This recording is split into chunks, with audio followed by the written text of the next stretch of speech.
नमस्कार मेरे सनातन धर्म प्रेमियों। मित्रों, आपने भी कभी ना कभी ऐसी हॉलीवुड और बॉलीवुड फिल्में देखी होगी जिनमें आपको अजीबोगरीब शक्तियां देखने को मिली होगी, जैसे कि उसके सुपर हीरो का हवा में उड़ना, बड़े से छोटा हो जाना या फिर पलक झपकते ही गायब हो जाना। मित्रों, ऐसी ही बहुत तरह की शक्तियां होती हैं जो एक आम इंसान को सुपर हीरो में तब्दील कर देती है। हमारे हिंदू धर्म में इन्हीं ताकतों को सिद्धियां कहा जाता है। मित्रों, सिद्धियां कई प्रकार की होती है जिनके बारे में आज के इस वीडियो में आपको विस्तार से बताएंगे, इसलिए इस वीडियो को अंत तक जरूर देखें। मित्रों, वीडियो के अंत में हम आपको बताएंगे आखिर आप भी इन सिद्धियों को कैसे प्राप्त कर सकते हैं। मित्रों, सिद्धियां किसे कहते हैं? सरल भाषा में किसी ऐसी ऊर्जा को जागृत करना जिससे हम किसी भी कार्य में सफलता प्राप्त कर सकें, अर्थात किसी भी विषय में पारंगत होना, इसे भी एक प्रकार की सिद्धि ही कहा जाता है। मित्रों, आइए जानते हैं उन 16 सिद्धियों के बारे में। आखिर यह सिद्धियां क्या होती है और इसे आप कैसे प्राप्त कर सकते हो। पहली सिद्धि है वाक सिद्धि।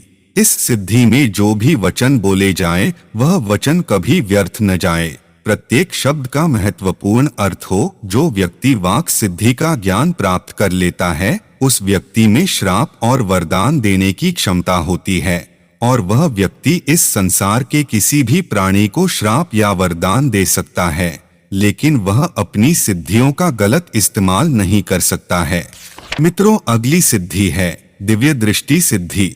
दिव्य दृष्टि का तात्पर्य है कि जिस व्यक्ति के संबंध में भी चिंतन किया जाए उसका भूत, भविष्य और वर्तमान एकदम सामने आ जाए। आगे क्या कार्य करना है, कौन सी घटनाएं घटित होने वाली हैं, इन सब का ज्ञान होने पर व्यक्ति दिव्य दृष्टियुक्त महापुरुष बन जाता है। मित्रों, बढ़ते हैं अगली सिद्धि की ओर, प्रज्ञा सिद्धि। प्रज्ञा का तात्पर्य यह है कि मेधा अर्थात स्मरण शक्ति, बुद्धि, ज्ञान से संबंधित सारे विषयों को जो अपनी बुद्धि में समेट लेता है वह प्रज्ञावान कहलाता है। मित्रों, हमारी अगली चौथी सिद्धि है दूरश्रवण सिद्धि।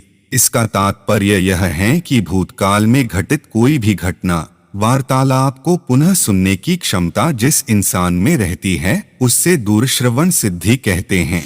मित्रों, बढ़ते हैं अगली पांचवी सिद्धि की ओर, जलगमन सिद्धि। यह सिद्धि वाला मनुष्य जल पर ऐसे ही विचरण कर सकता है जैसे वो भूमि पर विचरण करता है। सिद्ध ऋषियों के पास ये सिद्धि होती थी। महर्षि अगस्त्य ने तो समुद्र पर खड़े होकर उसका पान कर लिया था। अधिक दूर क्यों जाए, आज से करीब 100 वर्ष पहले भी ऐसे कई सिद्ध पुरुष थे जिनके पास ये सिद्धियां हुआ करती थी और वे जल में स्वच्छंद विचरण कर सकते थे। मित्रों, अगली सिद्धि है वायुगमन सिद्धि। इस सिद्धि को प्राप्त करने वाला साधक वायुमार्ग से कहीं भी जा सकता है। वे अपने रूप को सूक्ष्म बनाकर एक लोक से दूसरे लोक में भी गमन कर सकता है। उनकी गति इतनी तीव्र होती है कि वे तत्काल ही एक स्थान से दूसरे स्थान तक जा सकते हैं। बजरंगबली इस सिद्धि के एक जीवंत उदाहरण हैं। उनके अतिरिक्त मायावी राक्षसों में भी ये सिद्धि हुआ करती थी। मेघनाद ने इस सिद्धि के बल पर आकाश में रहकर लक्ष्मण से युद्ध किया था। मित्रों, सातवीं सिद्धि है अदृश्यकरण सिद्धि। अपने स्थूल शरीर को सूक्ष्म रूप में परिवर्तित कर अपने आप को अदृश्य कर देना, जिससे स्वयं की इच्छा बिना दूसरा उसे देख ही नहीं पाता है, इसे ही अदृश्यकरण सिद्धि कहते हैं। बढ़ते हैं अगली सिद्धि की ओर, विशोका सिद्धि। जिस साधक के पास यह सिद्धि होती है वह अपने आप को अनेक रूप में परिवर्तित कर सकता है। ऐसा व्यक्ति एक स्थान पर किसी एक रूप में और दूसरे स्थान पर किसी अन्य रूप में उपस्थित रह सकता है। राक्षसों में भी यह सिद्धि हुआ करती थी। वहीं श्री कृष्ण ने अपनी माया से ऐसा कई बार किया था जब वे एक ही समय पर कई स्थानों पर उपस्थित रहते थे। इस सिद्धि के बल पर श्री कृष्ण एक साथ अपनी सभी रानियों के साथ उपस्थित रहते थे। देवक्रियानुदर्शन सिद्धि। इस सिद्धि को प्राप्त करने के बाद साधक विभिन्न देवताओं का सानिध्य प्राप्त कर सकता है। यही नहीं, वो देवताओं को अपने अनुकूल बनाकर उनसे उचित सहयोग ले सकता है। हमारे हिंदू धर्म में कई महान ऋषि हुए हैं जो अपनी इच्छा अनुसार देवताओं से मिल सकते हैं। मित्रों, बढ़ते हैं 10वीं सिद्धि की और कायाकल्प सिद्धि। कायाकल्प यानी शरीर परिवर्तन। इस सिद्धि को पूर्ण रूप से प्राप्त करने के बाद मनुष्य कभी बूढ़ा नहीं होता है। यदि उसका शरीर वृद्ध एवं जर्जर भी है, तब भी इस सिद्धि के बल पर वो पुनः अपने आप को युवा बना सकता है। ऐसे कई ऋषि थे जिन्होंने अपने वृद्धायु को छोड़कर यौवन को पुनः प्राप्त किया। कई ऐसे ऋषि हैं जो अजर हैं, अर्थात जिन पर बुढ़ापे का कोई प्रभाव नहीं पड़ता। मित्रों, हमारी अगली 11वीं सिद्धि है सम्मोहन सिद्धि। ये बहुत प्रसिद्ध सिद्धि है जिससे साधक किसी को भी अपने अनुकूल कर सकता है और उनसे जो भी चाहे वो करवा सकता है। मनुष्य तो मनुष्य, इस सिद्धि को प्राप्त साधक पशु पक्षियों को भी अपने अनुकूल कर सकता है। इसे वशीकरण विद्या भी कहते हैं। यहाँ तक कि आधुनिक काल में भी ऐसे कई सिद्ध पुरुष हुए हैं जो किसी को भी सम्मोहित कर सकते थे। रावण भी वशीकरण विद्या में माहिर था। बढ़ते हैं अगली सिद्धि की और गुरुत्व सिद्धि। गुरुत्व का तात्पर्य है गरिमा। जिस व्यक्ति में गरिमा होती है, ज्ञान का भंडार होता है और देने की क्षमता होती है, उसे गुरु कहा जाता है। इसीलिए भगवान शंकर को जगत गुरु कहा गया है। अगली सिद्धि है पूर्ण पुरुषत्व सिद्धि। इस सिद्धि से साधक बचपन में भी अपने पूर्ण पुरुषत्व शक्ति को प्राप्त कर सकता है। भगवान श्री राम और श्री कृष्ण में यह सिद्धि बाल्यकाल से ही विद्यमान थी। इसी सिद्धि के बल पर श्री कृष्ण ने बचपन में ही पूतना, भौमासुर इत्यादि कई दैत्यों का वध कर दिया। पांडवों में भीम के पास भी ये सिद्धि थी। यही कारण था कि वे अपने बाल्यकाल में भी अपराजेय थे।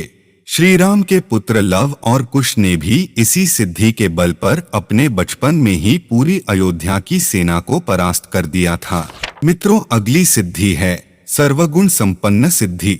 कुछ ऐसे उत्तम पुरुष होते हैं जिनमें संसार के सभी उत्कृष्ट गुण समाहित होते हैं। ऐसे व्यक्ति को सर्वगुण संपन्न कहा जाता है। श्री राम इसके सबसे प्रमुख उदाहरण हैं। संसार में ऐसा कोई भी उत्तम गुण नहीं था जो उनमें ना हो, इसीलिए श्री राम को पुरुषोत्तम कहा जाता है। कई ऐसी स्त्रियां भी हैं जिन्हें ये सिद्धि प्राप्त थी। सीता एवं द्रौपदी ऐसी ही स्त्रियां थी जो सर्वगुण संपन्न थी। इस सिद्धि को प्राप्त करने के बाद साधक की प्रसिद्धि पूरे विश्व में फैल जाती है और वो अपने इन गुणों का प्रयोग लोक कल्याण के लिए करते हैं। इच्छा मृत्यु सिद्धि।